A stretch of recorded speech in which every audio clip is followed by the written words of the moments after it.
Well, good morning, everybody. And let me say a couple of notes of appreciation. First of all, to the Prime Minister of Pakistan and to Field Marshal Munir, who were both incredible hosts. And whatever shortcomings in the negotiation, it wasn't because of the Pakistanis, who did an amazing job and really tried to help us and the Iranians bridge the gap and get to a deal. We have been at it now for 21 hours, and we've had a number of substantive discussions with the Iranians. That's the good news.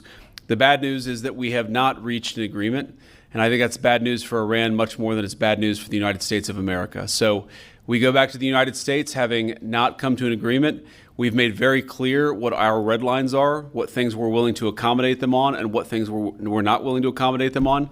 And we've made that as clear as we possibly could, and they have chosen not to accept our terms. Questions?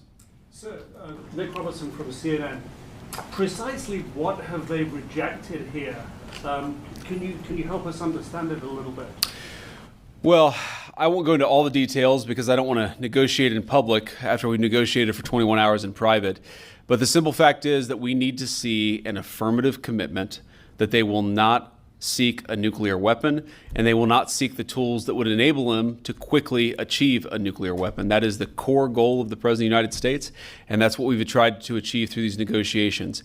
Again, their nuclear program, such as it is, the enrichment facilities that they had before, they've been destroyed.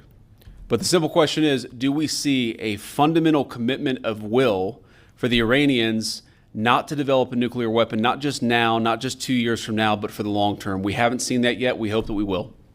Jen. Was there a framework on anything? And also, did the Iranian frozen assets come up? And did you reach any conclusions on those frozen assets? We talked about all those issues, Jen, and we talked about a number of issues beyond that. And so certainly those things came up. But again, we just could not get to a situation where the Iranians were willing to accept our terms. I think that we were quite flexible. We were quite accommodating. The president told us, you need to come here in good faith and make your best effort to get a deal. We did that. And unfortunately, we weren't able to make any headway. Preston.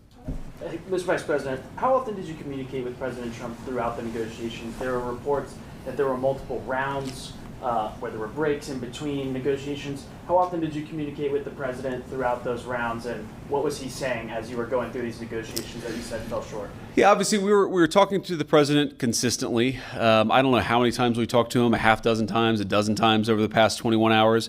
We obviously also talked to Admiral Cooper, to Pete, to Marco, to the entire national security team. We talked to Scott Bessent a number of times.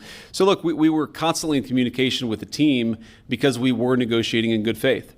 And we leave here with a very simple proposal, a method of understanding that is our final and best offer. We'll see if the Iranians accept it. Thank you.